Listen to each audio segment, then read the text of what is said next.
Kaysa tanto-tanto na mong libot-libot sa mga kabaranggayan, ako gyud nasusta, Ma'am Brent, nga ang tanan nato nga mga barangay health center wala doy sak.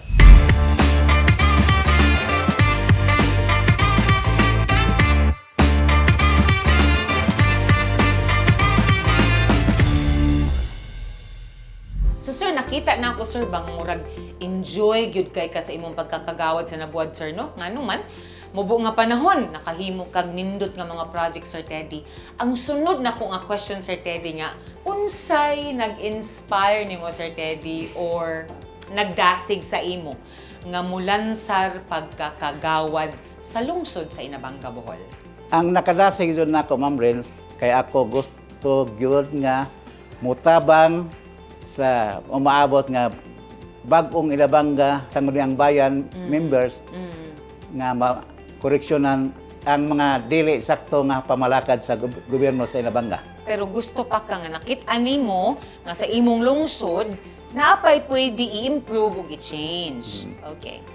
Pananglitan, Ma'am Brent, ang akong nakita gyud sa atong lungsod kaysa tanto-tanto na mong libot-libot sa mga kabaranggayan, ako gyud nasusta, Ma'am Brent, nga ang tanan nato nga mga barangay health center wala doy sakto nga ekwipo, wala saktong tambal nga kinahanglan unta sa atong mga tagibaryo o tagilungsod nga magamit kung dunay sakit. Puhon-puhon kung kita na ako yung pinangkamutan nga ato dining mabutangan og budget para makapalit og tambal nga libre para magamit sa katawhan. Ang ikadahapon, Ma'am Brent, ang kani pong atong sanitation sa Inabanga, dako dyan yung problema. Kay samtang pod ko nakaadto ko sa merkado kay kaniling manabo ta, unya. Aka mao ka manabot Sir Ted? Oh, manabo. Nagplano lagi kay kakanon og isda. Okay. So ano nimo gisugo si Ma'am? Ikaw na ning adto gyud. Kay kami mga duha la, Brent.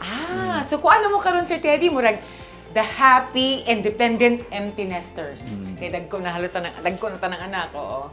Naliman, Ma'am Brent, pag ato na sa merkado, pagliko na ako padong sa merkado, law magtubig. Mao to nga, kung sao ba ni Nagbaha. Moabot des merkado sa Inabanga ang baha, sir? Baha, Ma'am. Kung high tide unya sig ulan.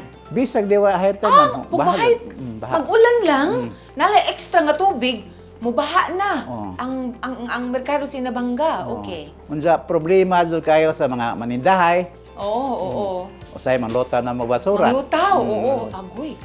Unya, kuan po, Ma'am Brent, inagmusod ka sa merkado, okay sa gawas lang talawon. Pag suod nimo, pwede talo bahoa.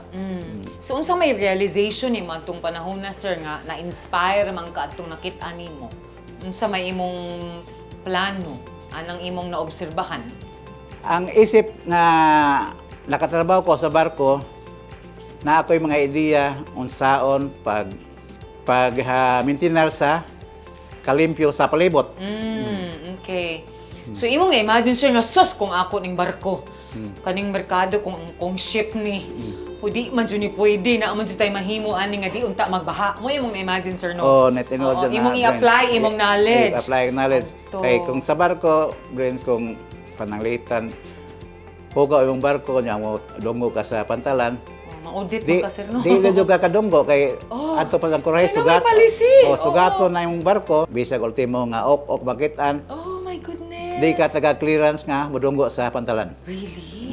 Ma'am Brent. So any country, any port in the world, ang ilang palisiya. Policy nila. Some port, mag-Amerika ka, mag-Europe, stricto sila kayo. So being the captain of the ship, sir, imo nang obligasyon. Obligasyon. Kinahanglan nga hinlo. So naka-imagine ko, Sir Ted, pagka-experience nimo adtong baha sa merkado, imong na-imagine imong barko. Unya nagdagan si mong una-una nga, uy, pwede man jud ni atong mahinluan kay naa kay knowledge unsaon. So akong na matikdan sir, duha imong inspirasyon. No? Napay ikatulo. Unsa man sir? Sige sir. Sa tanto na mo libot-libot sa kabaranggayan sa Ilabanga. Imo namang nabisita sir? Oo, nabisita na mo. Ang 50? Oo. Oh, Nabisita na mo. wow. Okay. Akong na-obserbaran nga napadjud din taon nga panimalay na tumod silos kawadon. napadi wise sakto nga labayanan sa Hugaw. Okay. So, Unsa man ni sir, basurahan or kalibangan? Unsang kalibangan klase o basurahan. Ah, pareho. Mm. Okay. So ako jud puhon kung hatagan og pagsalig sa katawhan, Mm. maninguha ko nga atong budgetan labi na kanang taong igo-igo ra og Mm.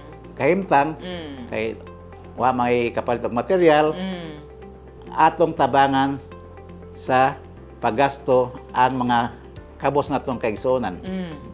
So tulo na to ka mga big initiative sir Ted nga imong gi-mention katong paningkamutan nimo imong himuan og budget nga naatay libreng tambal Libreng sa tambal. health center. Mm. Unya na mga equipment kung Equipment, sa pay pwede mahimo basta nga andam ang mga health center nga mo serbisyo sa mga katawan sinabangga kay imong naobserbahan kulang. Correct sir no?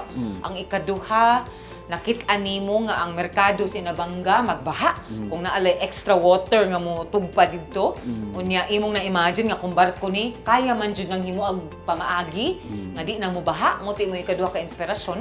Ang ikatulo nimo sir katong namatikdan nimo nga sa imong libot-libot sa 50 ka barangay niyong ka sir nga daghan ang walay kalibangan o basurahan sa imong tagaan ning ordinansa or budget nga matabangan sila nga naaintay labayan nagbasura o naapoy kalibangan sir no. So akong na matikdan sir nga ang imo jung ang mga advokasya nimo nga duol sa imong kasing-kasing sir nga naa kay talento, naka-experience nga makatabang sa lungsod is really on health, good health and proper sanitation. Tama sir no? Kay mo na akong na matikdan, mo na akong na learn karon sa atong pag-istorya.